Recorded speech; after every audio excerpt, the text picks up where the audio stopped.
You know how many times you scroll through a sea of glossy pictures, see a sleek back bar cooler that promises restaurant-grade storage, and then, when it finally arrives, you realize the doors are too heavy, the interior space isn't really usable, or the temperature swings every time you open it? I've been there, and that hesitation is what makes me pause before hitting add to cart.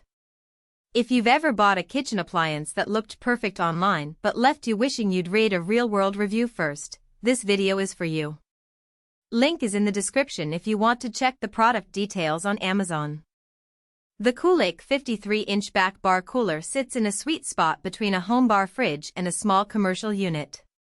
At 11.7 cubic feet, it's big enough to hold a decent inventory of craft beers, sodas, and even a few bottles of wine, but it's still low enough to slide under a standard countertop. What most listings gloss over is how that size translates into daily use. When you're pulling a 6-pack of IPA for a Friday night gathering, you need the bottles to be within arm's reach, not buried in a maze of shelves you can't see. The triple-door design solves that problem by giving you a full view of the interior without having to swing a massive door open and flood the room with warm air. Let's talk about the temperature control first, because that's the heart of any beverage fridge. Coolake advertises a precise range that stays between the typical 35°F and 50°F you'd expect for beers and soft drinks. In practice, I found the digital thermostat hits the set point within an hour of turning the unit on, and it holds steady even after a few quick door openings. That matters when you're serving a mixed crowd. You can keep lagers crisp while your guests enjoy chilled white wine, all from the same appliance. The downside? Because the doors are glass, each opening lets a little warm room air in, so if you're constantly grabbing a single bottle every few seconds, the temperature will inch upward a degree or two. It's not a deal breaker, but it's something to keep in mind if you plan to run a self-serve bar with high traffic. Energy efficiency is another hidden win. The unit runs on a single 115-volt plug and, according to the manufacturer's specs, draws a modest amount of power compared to larger commercial units. In my own experience, the electricity bill didn't spike at all. The compressor cycles on and off intelligently, staying off most of the night when the ambient temperature drops.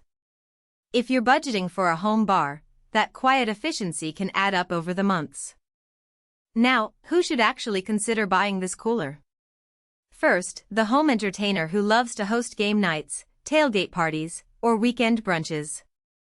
The clear glass doors turn the fridge into a showcase, so you can display your collection of limited edition bottles without having to pull each one out.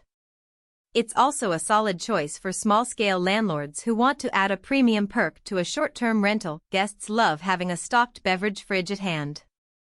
If you run a side hustle that involves catering or pop-up events, the 11.7 cubic foot capacity lets you keep a rotating stock of drinks without needing a full-size walk-in cooler. On the flip side, there are clear scenarios where you'll be better off looking elsewhere. If your kitchen or bar area is narrower than 54 inches, the unit's 53-inch width will dominate the space, leaving little room for anything else.